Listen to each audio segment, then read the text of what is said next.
Buckeyes, of course, look to defend a Big Ten championship and roll up another college football playoff appearance as they go to camp here. We've got Brendan Gulick on the line from Buckeyes Now on the SI platform for Ohio State Athletics. Brendan, how you doing today?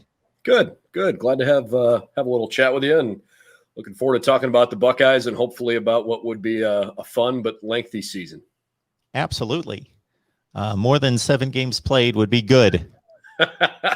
No doubt about that. So the Buckeyes standard is well known across the Big Ten and the nation. So we started the quarterback position that's been much ballyhooed, and now there's even more hype and more talent in the room and more controversy because Quinn Ewers is, of course, expected to be on campus and enrolled at some point. I know that process is still taking place, and at what point he's going to be able to catch up with the rest of the team in fall camp, I believe remains to be seen. I don't know if you have any other further updates on Quinn Ewers. Yeah, I mean, at this point, the expectation is that he's going to get to campus as soon as he can, but that's probably not going to be till at least next week. Just going to take a little time for him to get up here, for all the paperwork to be done, for the NCAA to clear him, and all the rigmarole that comes with a fairly spur-of-the-moment decision sprung on the rest of us, but obviously something that Quinn's been thinking about for a while. You talk about the quarterback room. That's certainly the biggest question right now in Buckeye Nation, because the last couple of years, you're leaning on a guy in Justin Fields that from the moment he stepped on the field in Columbus was clearly one of the elite players in college football. And with the exception of the couple times he took some pretty big hits, he was essentially out there and as tough as nails and truly the leader of this team, not just because he played the quarterback position, but he exemplified everything that the Buckeyes wanted out of a captain and a leader. And so he's going to be replaced by somebody that hasn't really, gotten a lot of opportunities. It's either going to be CJ Stroud or Jack Miller from the guys that are quote unquote returners. Neither of those two guys have thrown a pass in a game. Both of them were pretty highly recruited. Both of them scored touchdowns with their feet last year. Both certainly have some talent. Or perhaps it could be Kyle McCord, who is an extremely highly recruited 5-star quarterback from Philadelphia. And in the spring game, I'm pretty sure it was the first pass he threw was a 65-yard post route down the middle of the field. And, it pretty quickly and emphatically announced his presence. So you certainly like the talent there right away. And obviously Quinn Ewers, if his talent truly is what everybody expects it to be, he's going to factor into this somewhere along the way. But I just don't see a world where he can get up to speed physically, mentally, culturally quickly enough to be the starter 4 weeks from today as we record this, when the Buckeyes open up on Thursday, September 2nd against Minnesota. But I don't think there's any reason why Quinn doesn't believe that he couldn't somehow get on the field at some point this year. And I think the bigger move for him is really around, the fact that he's going to be able to, sounds like, make some pretty serious cash, up to $1 million, because of his name, image, and likeness. So if he uses this year to cash in on that opportunity and to try to fit in and put himself in the best position to be the guy next year, maybe this makes some sense for him there too. So a lot of unproven talent, but I think talent might be the key word there. The Buckeyes certainly feel like whoever takes the starting quarterback job this year is got a chance to lead an otherwise loaded offense. Yeah, so many presume that Stroud's going to win the job and that he has some semblance of a lead right now. Do you believe that to be so? Do you think that it's his job to lose, per se? I really don't know if it's fair to say that. I can understand why that has been, the focal point. He was seemingly the backup last year. And because he has the extra year of experience, I guess people tend to think that it's probably his job to lose. But I'm telling you, Kyle McCord's a real deal. I mean, this kid is really, really good. And it might be CJ. I'm not saying it isn't. CJ's very talented. But Kyle McCord is an outstanding quarterback. And I I think he's going to give him a pretty good fight. So I really, truly believe it's too early to kind of figure that out. Yeah, I've only seen the spring game, and basically College Football Nation has only seen the spring game out of these guys as collegiates throwing the football. As you mentioned, C.J. Stroud got loose against Michigan State and scored a long running touchdown. Kyle McCord, by all indications, is the guy that has the superior arm talent. When we look at the running back position, Brendan, interesting mix of veterans and then the incoming studs, where you've got like a Master Teague who's trying to hold on to this job, and he's been capable, not explosive, not dynamic, but it seems like every Buckeye fan can't wait to get Travion Henderson and Evan Pryor on the field to see if they can become the next in line with the Zeke Elliott's and J.K. Dobbins type back. Yeah, and I think it's a weird compliment for Master Teague, but I agree with you. Capable is a great word. He is a very faith-filled young man. He is really well-spoken. He comes across open and pretty honest with the media. He's a fun interview. Master Teague's easily the senior voice in the room, right? So he's going to see probably the lion's share of the touches. But Mayan Williams is certainly a guy to keep your eye on. I think he could factor in this year. And there's obviously a boatload of excitement around Travion Henderson and Evan Pryor. I think the Buckeyes are probably going to find some rotation of 3 running backs this year. I don't know if it's going to be even carry split, but I think you're probably going to see 3 guys get, 90% of the carries total as the season goes along. Obviously, there's got to be some development here, and the hope with the 21 season that the Buckeyes just never had a chance for in 2020. You're going to get your non-conference games back. You're probably going to have some chances to work with some depth, right? That was Ohio State's problem last year. They couldn't put Rutgers away. They obviously couldn't put Indiana away. It was just hard to try to get some of the depth in there. Obviously, injuries and COVID and canceled games and games that they couldn't put away last year made for some really challenging circumstances. So I think Ohio State is looking forward to having some live reps against a defense that isn't also wearing scarlet and gray. But yeah, Travion Henderson's a real deal. Evan Pryor's the real deal. It's funny that Evan Pryor seems like he's getting overlooked a little bit because Travion's also in the same room, but both those 2 guys are really, really good running backs and hopeful that they get opportunities to carry the ball this year. We've got Brendan Gulick on the line from Buckeyes Now on the SI platform for Ohio State Athletics. Please like the video, share the videos out on social media, because if you enjoy the content, others will as well. And please subscribe right here at the Voice of College Football. Breaking down the Buckeyes on defense, no shortage of talent there. But if we go to the back 7, of course, the linebackers somewhat maligned, but a lot of experience moves on. And maybe the likes of Pete Werner getting drafted as high as he did in the NFL it did come to as a bit of a surprise to some Ohio State fans. But focusing more on the secondary, I think the Alabama matchup was just a bad matchup. Not that the secondary did not underperform in other matchups. Of course, Michael Penix ripped him up.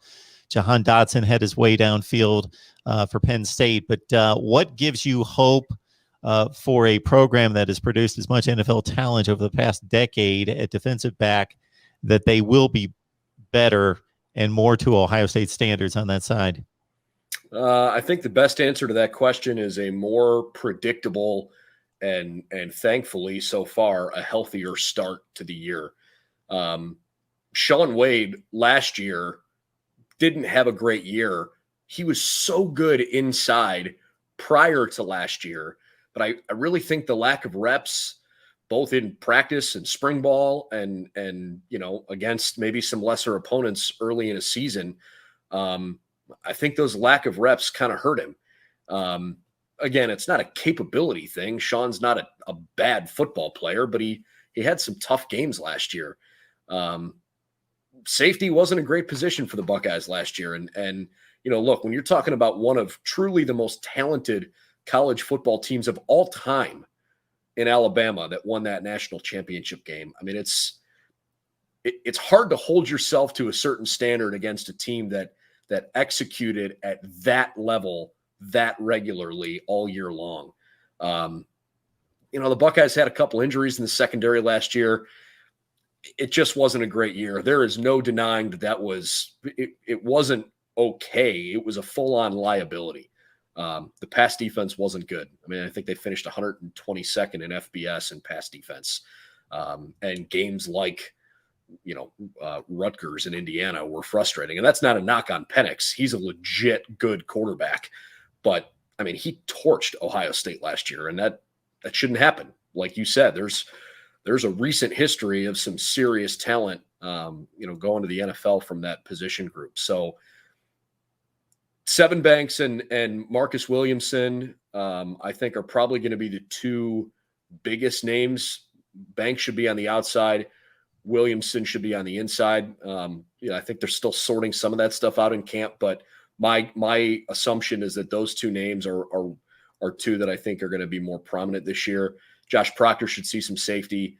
Marcus Hooker had an off the field incident that apparently has been taken care of, and he's now back with the team and rolling. Cam Brown, could certainly factor in this year. I mean, I get the impression the coaching staff really likes a young guy named Lathan Ransom.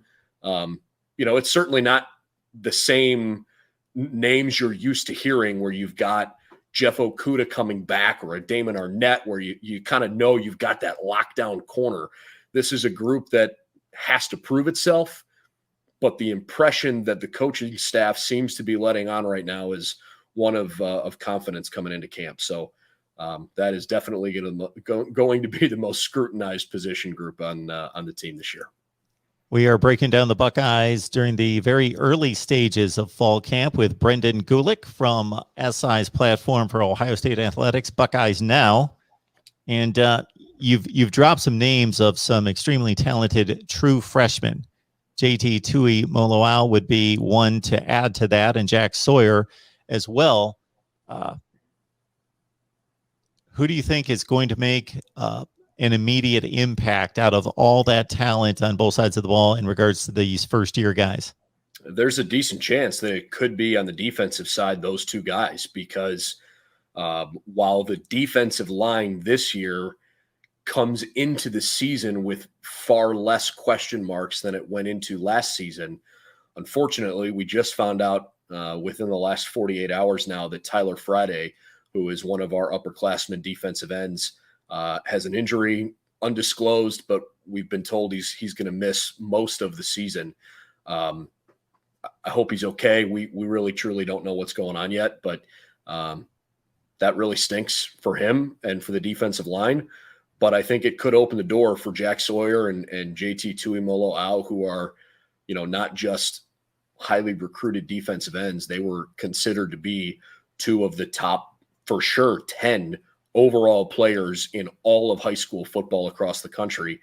Obviously, Jack Sawyer committed what feels like a million years ago, and JTT took an awfully long time to finally, make his decision. Totally understand both perspectives there and the timing of all that. I think there's a really good chance you could see them on the field. On the offensive side of the ball, I'm excited to see what Travion Henderson could do, but I think the better chance actually might be at wide receiver. And of course, I'm taking quarterback out of this mix for a minute. Emeka Egbuka is a dude. I mean, he is so good. Marvin Harrison Jr. has been extremely impressive so far through spring ball and now in the beginning of camp. Jaden Ballard might have to fight his way onto the field right now. Frankly, the last year's freshman class with Jackson Smith and Jigba having a great showing. Julian Fleming, who was the number one recruit in the country in his class in high school, was not totally healthy last year, and so he just didn't get a ton of chances. He is healthy now, and he's supposed to be the real deal. That room, led by Chris Olave and Garrett Wilson, who are widely considered two of the best receivers in the country coming back. Brian Hartline has an embarrassment of riches in that position group, and it is a complete and total, tip of the cap to him for the way he's recruited. It's kind of silly, and the hope is that everybody stays healthy and gets opportunities. There's only so many balls to go around. You can't always just rely on the stats to tell you the true story. But if I have to pick one freshman wide receiver out of that group, my gut, based on what we've heard from Ohio State, is that they really like Marvin Harrison Jr. I am more intrigued by Emeka because his highlight tape is just can't miss, eye-popping stuff. Emeka made what I thought was the catch of the spring game. It was kind of like a simple slant, but the ball was thrown way behind him, and he basically had to go into some ridiculous contortion and whip back his hand to catch the ball that was whistling behind on the other side of him, and it was very impressive. Now, from the standpoint of looking the part right out of the gate, almost like Garrett Wilson to a certain extent, Marvin Harrison, has those NFL Hall of Fame bloodlines. And of course, he steps on the field and he suddenly doesn't look like a true freshman. He looks like, a grown man out there. So case in point for both those guys, no question. I mean, I would say hopefully, again, this is not downgrading opponents here. You really have to respect who you're playing. Minnesota is a Big Ten game. It's the opener. Ohio State knows when they're in conference, they're going to get everybody's best shot. They haven't lost a game in the division since 2016. The last couple of frustrating, head-scratching losses came at Iowa and at Purdue. So especially going to, a site at Minnesota, they don't typically play there. I expect that to be a reasonably competitive game, but not one I'm worried about Ohio State not winning. They come home and play Oregon, who's obviously got a heck of a defensive end. Kayvon's probably going to be a top 5 pick in the draft. I'm not sure Oregon's got the firepower to go with Ohio State, but it's early in the year. You never know. And then after that, the Buckeyes play Tulsa and Akron, where the talent gap, Tulsa's not a terrible team, but the talent gap at Ohio State compared to Tulsa is pretty wide. And admittedly, I'm good friends with several of the coaches on the Akron coaching staff. I tend to believe that they can turn that program around and get them competitive in the MAC. That's going to be a tough game against Ohio State. And so I'm looking at those two games in particular as spots where, you kind of hope that some of these young guys are going to get chances, and maybe you start to see, the flashes, the ability of guys like Emeka or Marvin Harrison or, Travion Henderson or anybody else. It all gets underway, as Brendan alludes to, 4 weeks from our recording here on a Thursday night at Minnesota against the Gophers. Brendan Gulick joining us. Buckeyes now on SI. Brendan, we appreciate you stopping by, dropping the knowledge, and getting us set for the Buckeyes. Happy to do it. If you need anything along the way, let me know. And hopefully the Buckeyes are one of the last couple teams standing, just like they were at the end of the season last year too.